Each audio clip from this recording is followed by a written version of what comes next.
30 minutes.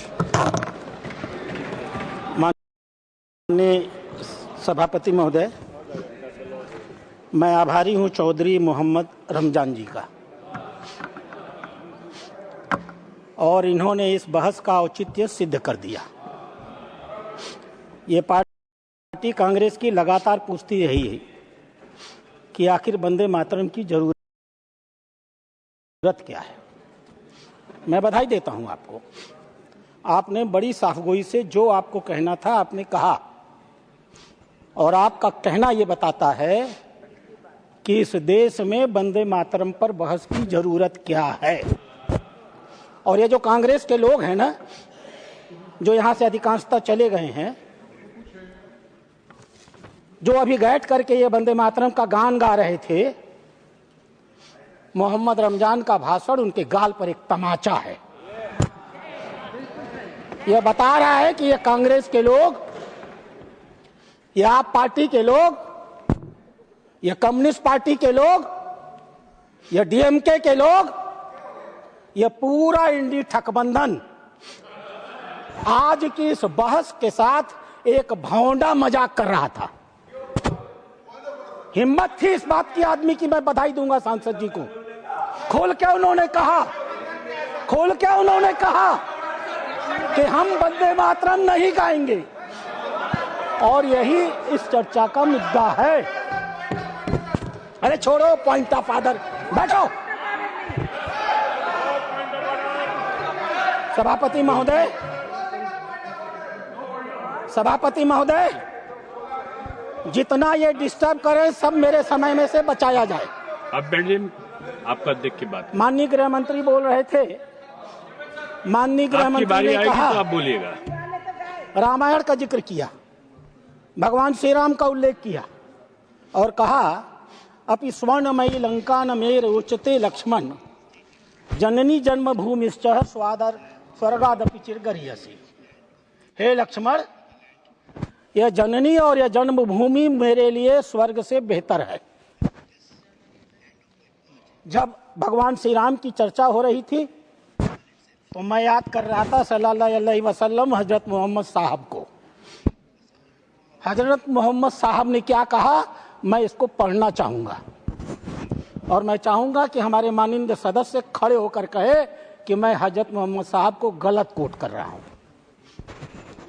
हजरत मोहम्मद साहब ने कहा, हजरत मोहम्मद साहब को जब मक्का से हिजरत करनी पड़ी और मदीना चले गए, उनका दिमाग मक्का पर लगा रहता था, मक्का के लोग उनको आने नहीं देते थे।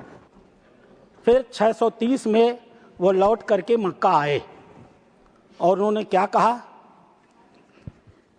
तुम कितनी प्यारी जमीन हो। एक एक शब्द गौर करिएगा, तुम कितनी प्यारी जमीन हो, यानी कि धरती माता, और मुझे कितनी प्यारी हो, यानी कि मैं धरती माता से प्यार करता हूं। अगर मेरी कौम ने मुझे तुमसे न निकाला होता तो मैं तुम्हारे अलावा कहीं भी नहीं रहता।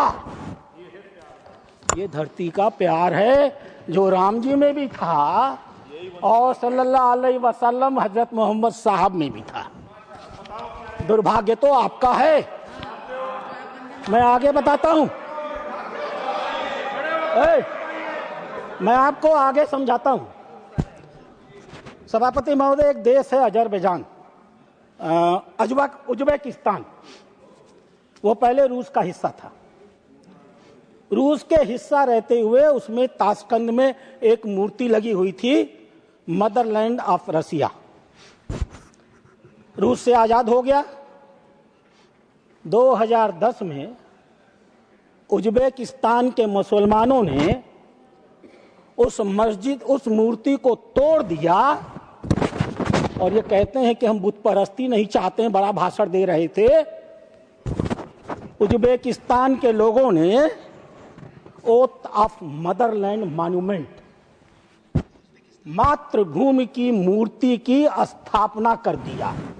वो भी मुसलमान ही थे, ये अकेले धरती के मुसलमान नहीं है, वो भी मुसलमान थे। उन्होंने स्थापना किया दी ओथ ऑफ मदरलैंड। क्या था?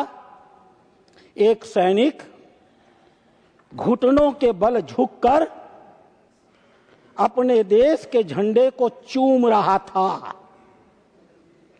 और उनके पीछे उज्बेकिस्तान के प्रतीक के रूप में एक मां उसे आशीर्वाद दे रही थी। वो मूर्ति आज भी उज्बेकिस्तान में है, वो भी मुसलमान हैं।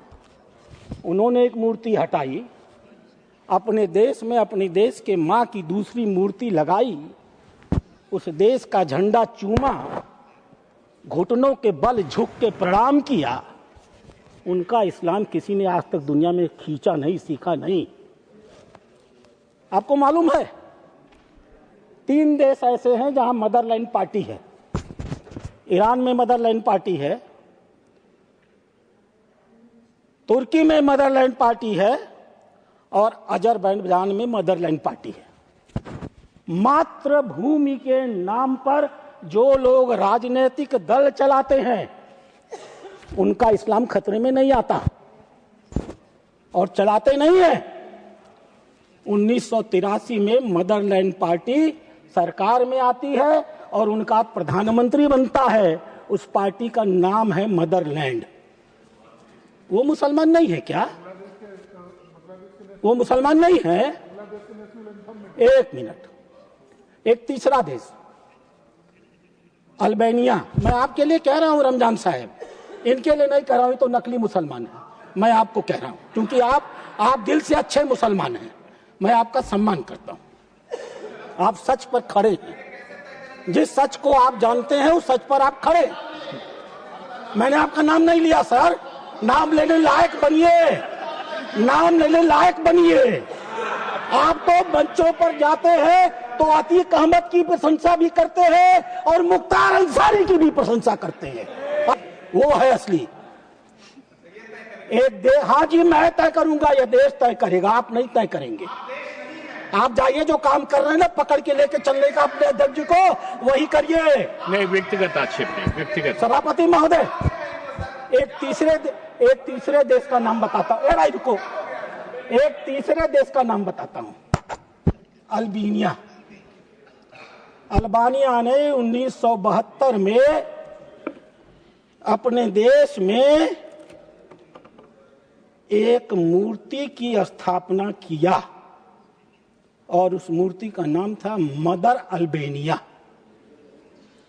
अल्बानिया की मूर्ति अल्बानिया के मुसलमान लोगों ने 1972 में मदर अल्बानिया के नाम पर स्थापित कर दिया। ये क्या था?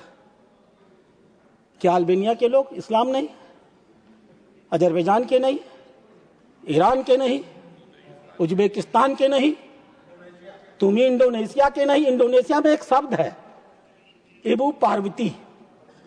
इबू पार्वती का अर्थ है धरती माता। आपने अच्छा क्या जिक्र कर दिया। इंडोनेशिया, वो सब मुसलमान नहीं हैं, वो सब काफिर हैं। इस धरती पर कहीं मुसलमान अगर पैदा हुआ है तो सिर्फ भारतवर्ष में पैदा हुआ है। क्या अध्यक्ष महोदय, मिस्र अपने देश के अंदर गाजा और फिलिस्तीन के सैनिकों को आने से रोकता नहीं? क्यों रोकता है भाई, अगर मिस्र को अपने देश से प्यार नहीं? क्या सऊदी अरेबिया तुर्की से लड़ती नहीं? क्यों लड़ती है अगर उसे अपने मातृभूमि से प्यार नहीं? क्या ईरान और इराक आपस में लड़ते नहीं? क्यों लड़ते हैं अगर उन्हें अपनी देश से प्यार नहीं? और क्या अभी पूर्वी पाकिस्तान ने पश्चिमी पाकिस्तान से लड़ करके अपने देश को आजाद नहीं कराया? क्यों कराया अगर उन्हें अपने देश से प्यार नहीं था तो? मातृभूमि। ठीक कहा हमारे सदस्य ने।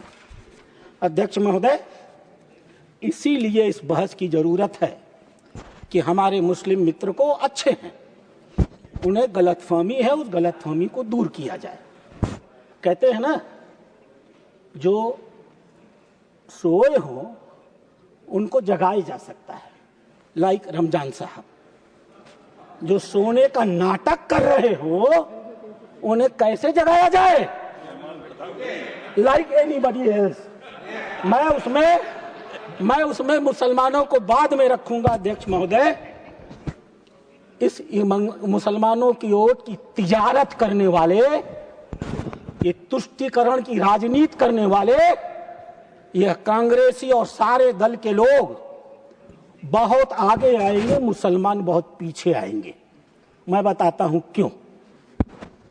किसी मुसलमान से आपने सुना कांग्रेस का मतलब मुसलमान और मुसलमान का मतलब कांग्रेस?